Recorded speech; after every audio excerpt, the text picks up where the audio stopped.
लेकिन जब आज असम की धरती पर आते हैं तो मन आनंद, प्रसन्नता और गर्व से भर जाता है। बदलाव स्पष्ट है, चारों तरफ विकास की बयार है। अब कोई कल्पना करता था कि आसाम कभी सेमीकंडक्टर हब बनेगा, यहां हजारों बच्चों को सीधे रोजगार मिलेगा। निवेश की उस समय जब कांग्रेस की सरकार थी, कल्पना नहीं कर सकते थे। और आप कनेक्टिविटी की दृष्टि से देखें तो पहले सड़कों पर चल नहीं पाते थे, आज सड़कों पर विमान उतर रहे हैं।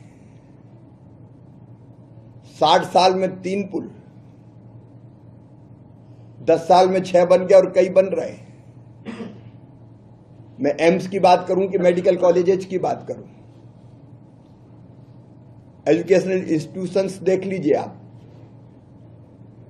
अभी प्रधानमंत्री जी आए थे, 47,000 करोड़ रुपए की विकास की सौगात देके गए। काम गिनाऊंगा तो घंटों हो जाएंगे। आज विकसित आसाम में विकास का सूर्योदय आज सारे भारत को अचंभित कर रहा है। देखिए, नेता में फर्क होता है, नीति और नियत में फर्क होता है, सरकार और सरकार में फर्क होता है, दिशा और दृष्टि में फर्क होता है। जब कांग्रेस की सरकार थी, 5 महापाप कांग्रेस ने किए। पहला पाप था जब विभाजन हो रहा था, तब असम को पाकिस्तान को सौंपने का फैसला हुआ था। लोकप्रिय गोपीनाथ बारदोलोई जी ने इसको रोका था। दूसरा पाप, स्वर्गीय पंडित जवाहरलाल नेहरू जी तब जब भारत के प्रधानमंत्री थे और चीन का आक्रमण हुआ था, केवल ये कह के पल्ला झाड़ लिया कि असम संकट में, लेकिन हम कुछ नहीं कर सकते।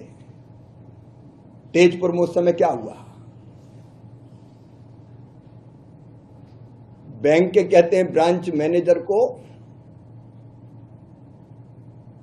जो करेंसी थी उसको छुपाना पड़ा था और रातों रात लोग वहां से निकल गए थे। भाग्य भरोसे, भगवान भरोसे छोड़ दिया।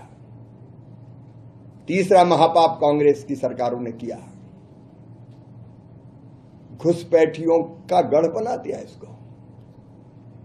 वोट बैंक के लालच में घुसपैठ, जमीनों पर अवैध कब्जा होते रहे,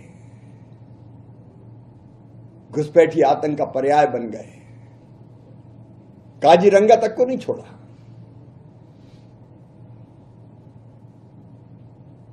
ये जो आसाम के साथ, आसाम की अस्मिता के साथ, आसाम के जीवन मूल्य परंपराओं के साथ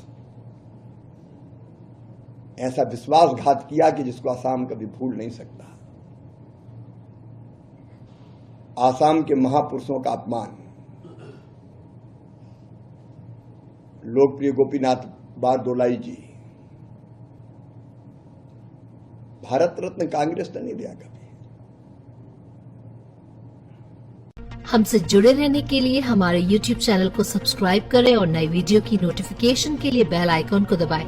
अगर आप ये वीडियो Facebook पर देख रहे हैं तो लाइक जरूर करें और ज्यादा से ज्यादा शेयर करें। धन्यवाद।